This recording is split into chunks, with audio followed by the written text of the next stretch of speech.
plastic degradation. This is, I think it's an old cleaning product bottle.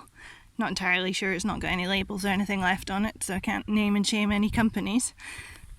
If you do happen to recognise it, do let me know, because I'd be curious to know what company it came from.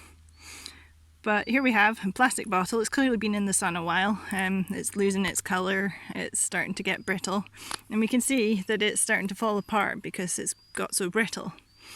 And this is a fine example of plastic degrading. These little pieces are not going to disappear anywhere. We might not be able to see them as they get smaller and smaller, but they're just going to get smaller and smaller into microplastics. And this is solar degradation. There's other types of degradation. There's chemical, there's biological, there's basic attrition, just bashing against rocks and everything. This one, I'm pretty sure it's solar. And all these bits of microplastics, this whole bottle, unless someone cleans it up like me, I'm going to, don't worry, I will put it in the recycling after this video. Unless it gets cleaned up, this and all the bottles like it are just going to get smashed up in smaller and smaller bits that are going to get eaten by various creatures.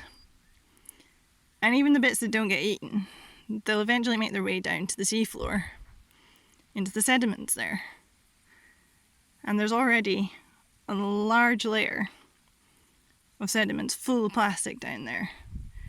You remember in school learning about geology, deposition, how the layers all build up and it's like a timeline, and how geologists today can tell what happened back in the day through these deposits of sediment. Well, the geologists of the future are going to get to a big line of plastic. And we'll be to blame for it. The plastic was not going to disappear. The bits that are getting eaten, chances are it's going to end up on your plate at some point. The plankton eat the bits of plastic, the fish eat the plankton, the fish even eat bits of plastic. Birds are eating it, whales, dolphins, and chemicals, such as the cleaning chemical that was in this probably, are floating around in the environment, out there in the sea. And the bits of plastic that are floating around, the microplastics, they attract all these chemicals, and the chemicals stick to the surface of the microplastics. So it's not just the plastic that's causing harm to all these creatures. It's the large doses of nasty chemicals attached to the bits of plastic they eat that are also doing damage. There's a pod of killer whales here on the west coast of Scotland, which is where this bottle is. I'm currently on the Isle of Skye. And there's a large pod, well, I don't know how large they are anymore, but there's a pod of orca that live around here.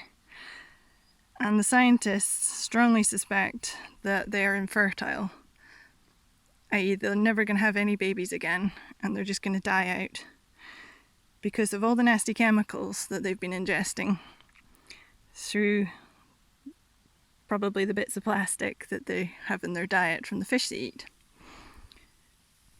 And any fish eaters out there, I mean, I like the occasional fish supper. I hate to break it to you, but there's microplastics and chemicals from those microplastics in your fish supper too. So, in summary, and not to end on too dire a note, if you have cleaning bottles like this, or any other chemical bottles or plastics that can be recycled, just put them in the recycling, rinse them out appropriately, and recycle them.